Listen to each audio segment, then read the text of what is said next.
Hello and welcome back to another EDH deck tech video. I'm going to be wrapping down my 3 deck lists for today and catch up the rest tomorrow.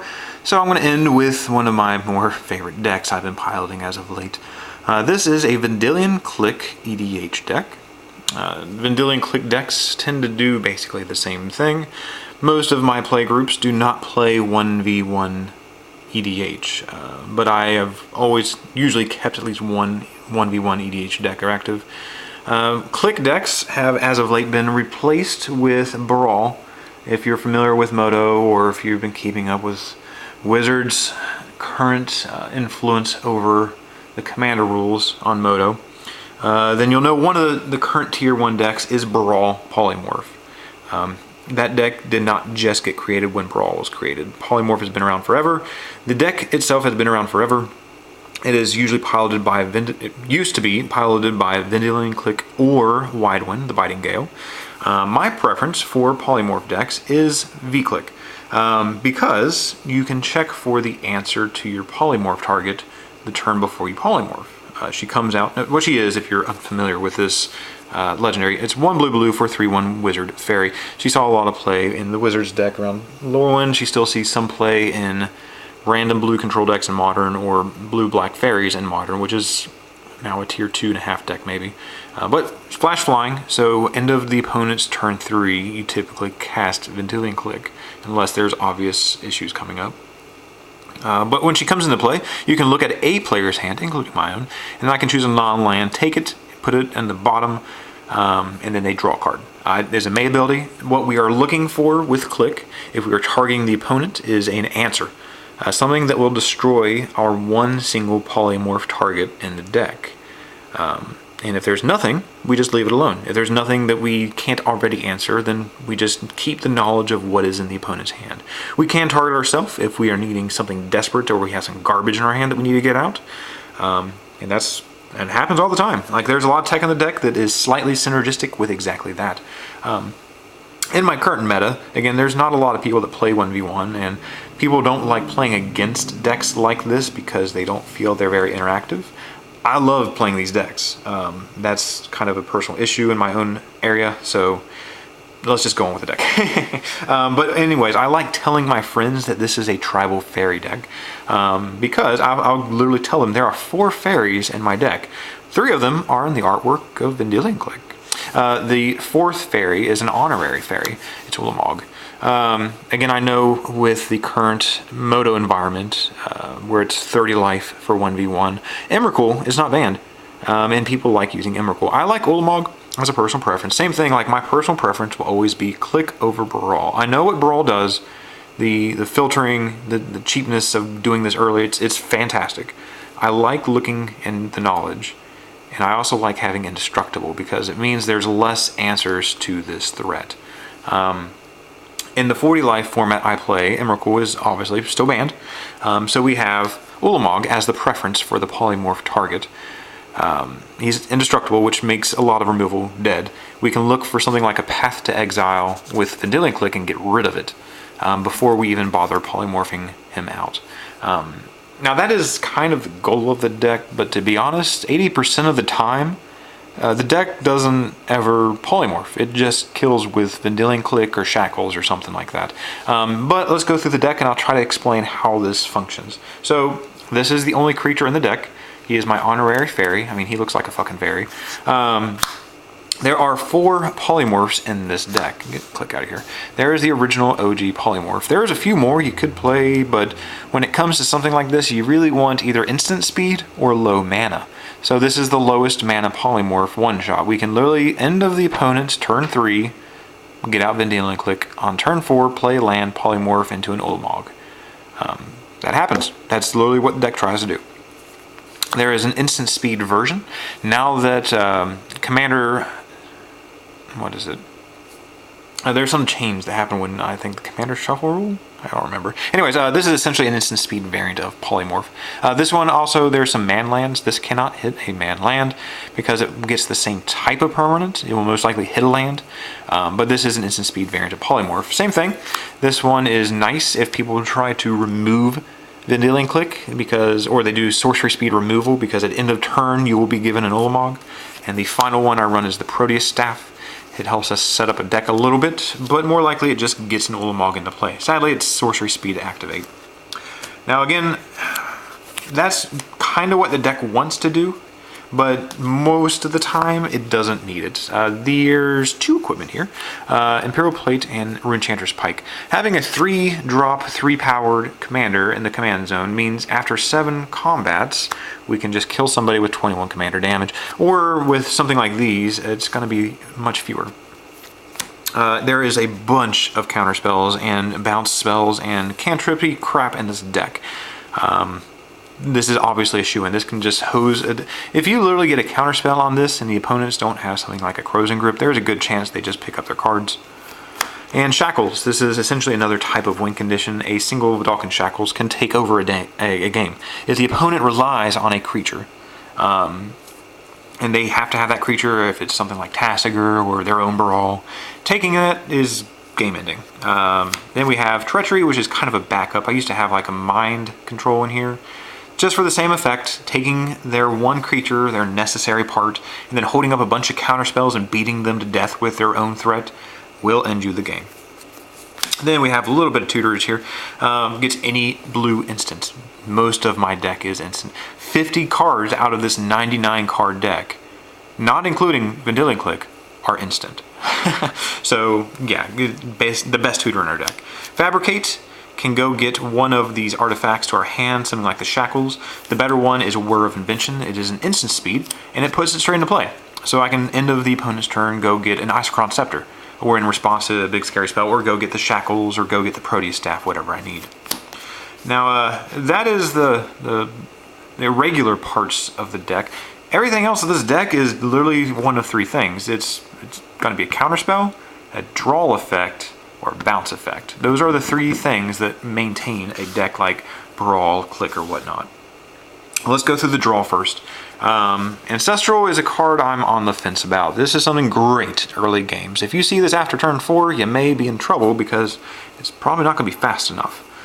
We have Get Probe. It's just free advantage. Again, there's some things in here you need to know if you're going to try to polymorph out an Ulamog. You need to know if they drew into a Path to Swords, some kind of removal, if they got like their own treachery, something that will screw you over. So you need to know the advantage before you do it. Brainstorm is one of many ways of getting Ulamog out of my hand. The deck is currently missing 6 cards. They are lands. I want 4 blue fetches for the deck. I also want to get a Gyre Reach Sanatorium because it gets Ulamog out of my hand, and I need to get a Cavernous Souls for the Clique. But there's a lot of stuff in here that can get an Ulamog out of my hand and back into my deck. Drawing the Ulamog hurts. I even tested this with 2 Ulamogs, the new and the old Ulamog. That was not good. But sometimes you just have to have a way of getting the Ulamog out of your hand, otherwise it's a completely dead card. Brainstorm is just one of the best cantrips. Probably one of the 2 second best cantrips, and then Serum Visions, which is, it's okay. Then we have Standstill. One of the best things to do at the end of the opponent's turn after you get her out, if there's no threats threatening you, is just to stand on a standstill and wait and beat them over the head with a 3/1 until they have to play something. This usually is almost always going to draw us 3 cards. Latnams, this is another way of getting Ulamog from our hand back into our deck. There's a slight delay until we get the cards, but it's just kind of necessary. Same thing, See Beyond is here specifically to get Ulamog out of our hand. I may be running too many effects to get him out of my hand. In the amount of times I've played this, I'd hate seeing him in my hand. But there's another way of getting him out of my hand is simply to discard him, because that will give me my entire graveyard back, including Ulamog, right back in the deck. Factor Fiction is another fun draw, and then Jace's Ingenuity, 2 instant speed draws that just tend to give us more cards. Dig Through Time, same thing, tends to really dig us a little bit deeper, find us 2 very specific answers. This is the type of deck that runs 30 counterspells, so we will have a nice plethora of delve fodder. I don't have a Treasure Cruise in here. I was thinking about it. I'm not sure. Well, again, I know in 1v1, 30 life Moto crap, they actually just ban things like 1 or both of these, And I know they just got rid of Strumine, of all things. I don't know. This is why I'm kind of miffed about Moto right now. Some cards like this are very powerful, but where are they actually legal? Is this really the broken card? Is this really what's causing the format to be broken on Moto? I don't know. That's a completely different topic. Anyways, let's go on to the next set of spells. The next set is kind of interacting with the opponent. If we can allow something to resolve or something doesn't seem threatening, we can just bounce it when it becomes threatening. Curfew is interesting. Curfew is an instant. It gets around hexproof because the opponent chooses the creature they bounce. So an early drop like Sylvan Caryatid, for example. But this is also an instant way of us saving or rebuying Vendilion Clique. Just pretty good. Boom or Unsummon and the Vapor Snag, which is a strict upgrade. Just return a creature to their owner's hand. This one hurts a little bit. Then we have a Snap for the free mana, same thing, just returns a creature. And Repulse, 3 mana, free mana, 3 mana. This one is a little bit more expensive. A 3-drop may not be adequate for what this deck is trying to do as a tempo run, but the replacing itself is pretty good. Into the Royal also tends to replace itself, or finally to a bounce that doesn't deal with creatures. This can get rid of an annoying enchantment, for example. Rift is a dumb card, of course. Oddly enough, I don't think I've actually ever overloaded in this deck. By the time this deck has been crushing through and swinging and whatnot, I don't really need or want to spend 7 mana on this spell. It's usually just a 1-target bounce. Then we have Boomerang. This is great at hitting lands. My favorite thing to do with Boomerang is if someone is playing a turn 1 land and a turn 2 bounce land, is to bounce the land they have to bounce, so they have to bounce all their lands. That's a really good way to make your opponent want to punch you in the face. But then we have a Reality Shift. I did have a Sonic Blast in here. This is the type of deck where the variance is going to be entirely based on card preference. I love Sonic Blast. It would still be in here if this were not a card. This is, in my opinion, slightly better. Does not hurt an opponent, but it exiles a creature in blue. Don't really care about a 2/2 that doesn't block Vendilion Clique. Same reason Swan Song is not in here. That would block Vendilion Clique, but something like this is just a good card.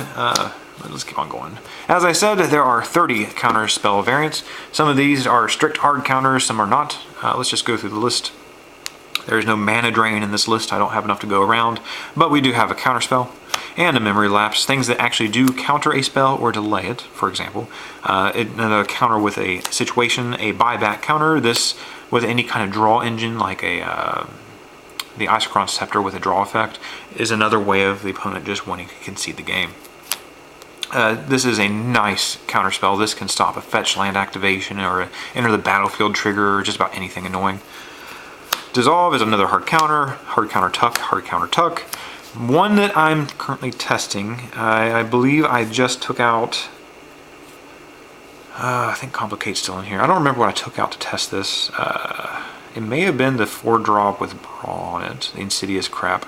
But anyways, the idea behind this one is that sometimes you get in a counter war, and having another 2-drop counter that can't be countered is phenomenal. Unfortunately, this one can't stop like Storm. Like this should be maybe a Flusterstorm maybe. But currently, since sometimes you get in a counter war in this deck, this is in here for testing. The 4-drop can be counter, might as well just be Last Word or whatever, but I'm giving this one a go. We have Rewind. This is one of the few reasons maybe you don't want to just run Vendilion Clique out immediately. You can always use the mana from this to cast Vendilion Clique. Dismiss replaces itself, which is usually what Cryptic Command does, which is either going to replace itself or tap down a team or bounce or whatever. We have 2 free counters, but they're in the 5-drop slot because they may cast 5. We have a Force and a Russian Pact to Negation. And then we have some basically the mana leak variants. The 1-drop in Force Spike is a fantastic card to troll people if they try to do any turn 1 Soul Ring crap. Then we have Mana Leak itself, Miscalc, a Censor, which is a fun new card. I love cycling this card. It's just, cards like this and Miscalc are really good because they allow you to run a lower number of lands in the deck. My deck runs 34 lands, one of which is a Maze of Ith. So running cards like this literally means I can streamline my deck and lower the number of lands. So I always have action when I need it, and hopefully mana and land when I need it. Now we have Daze for the fun turn 1 tapped out counter. We have Sage's Dowsing because our commander is a wizard. And we have Complicate, which I like cycling. Unsubstantiate, which is probably one of my favorite counter spells. It's not even a counter, it's just, this is really good in Storm. You put the Storm card back in your hand, but this can also bounce a creature that's threatening you. We have an anti-creature counter, a Remand, which is in the wrong stack. We have Muddle, which can tutor for any 2-drop, like an Icecrown Scepter, for example, or a Counterspell, or a Merchant Scroll. There's a lot of 2-drops. The cover on this deck is super small. Then we have a Negate for non-creatures, Stifle, and its buddies. We have a Stifle, a Trick Bind, and a Squelch. These can stop some activated or triggered abilities. Squelch will replace itself. These are great at hitting lands, like fetch lands or something like that, essentially becoming a 1-mana Stone Rain. And then the last one is Delay, another Russian card. This is a counter spell that delays a spell for a few turns. This is essentially a hard counter to an X spell or another counter spell, for example. But it's just one of my classic favorite cards. And then let's go on to the lands. There are, as I said, 34 lands total, one being Maze of Ith. Then there's a bunch of Disruption. Again, this is a deck that likes pushing Clique out early and swinging. If we can just get her out and then screw around with the opponent's mana, that can end the game. We have a Wasteland Dust Bowl Strip Mine, which I believe is the card that just got banned in the 30 life online format. Tech Edge. And then we have some fast mana in Ancient Tomb. Riptide, she is a wizard, so she can be bounced and saved. Academy Ruins to recall or recollect some of the artifacts we may need, like a Rune Chanter's Pike that got blown up. We have more than two, but these are the 2 lands I plan on replacing with Cavern of Souls and Gyre Reach Sanatorium. The Sanatorium, again, is a way of getting Ulamog out of my hand. And Cavern of Souls is something that should 100% be in this deck. But then we have there's another creature land. Mutavault would also be a good inclusion as just another one. It's like I don't see myself actually activating the man lands to Polymorph. I have honestly been playing this for a while, and I've done that once. And it was off of the Conclave. Again, some of these are dead, like they don't actually interact. The Reweave will get me a land, not the Ulamog. So I'm thinking about these 2 will become those. This is kind of an interesting one if I just need to dig more. Again, it's easy to get Threshold in this deck. Halimar Depths is another one I'm on the fence about. I don't have, until I get fetch lands, there's really no point to me stacking the top of my deck. There's no Sensei's top in here. It doesn't actually help the deck. This one is a tutor for a land. There may eventually be a Mana Crypt in here, so that could do that. This can get like the Ancestral.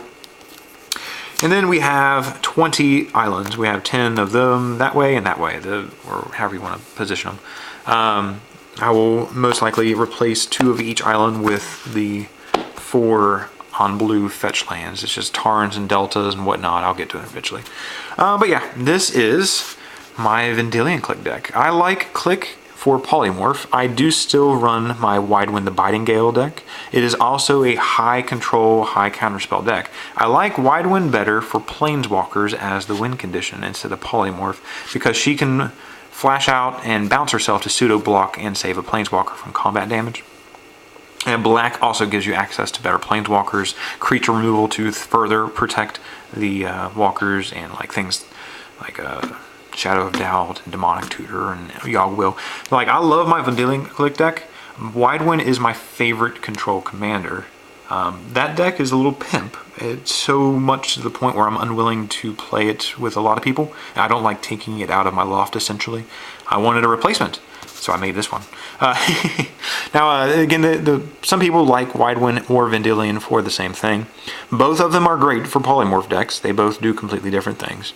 But the new quote-unquote optimal one for this attempt of a deck is absolutely Baral, Chief of Compliance. I mean, he's a 2-drop. He comes out super early. You can literally see on Moto right now Brawl versus Brawl fights. Moto, it's all about mono blue, mono green, or Tasker. And mono blue is almost always Baral. Because you get him out on turn 2. On turn 3, you have his reduction effect makes Polymorph castable on turn 3. So turn 3 Ulamog and I'm sorry, Emrakul. That's the current go-to that most people are doing, but I will always have a preference for Clique. I played fairies when they were in standard. I love the knowledge that the Clique gives you. I think that it's probably not enough of a trade-off for Baral's counter cycling and reduction, but I prefer Clique. This is the classic in my opinion, the original Polymorph General for this type of deck. But yeah, if you have any feedback, if you still prefer Clique or love Clique over any other mono blue asshole 30 counterspell deck, definitely let me know. Again, this is not meant for multiplayer. Do not play this in a multiplayer environment. You will get destroyed or hated off the table immediately. Counterspells and EDH are only good if you understand the threat assessment and if there's not an abundance of threats. Like one counterspell answers one threat. So you cannot play this deck if there are two smart opponents playing like moderately average decks. You won't have enough counters to counter everything. But yeah, any feedback always welcome. I will be back tomorrow to create 3 more videos. Cheers.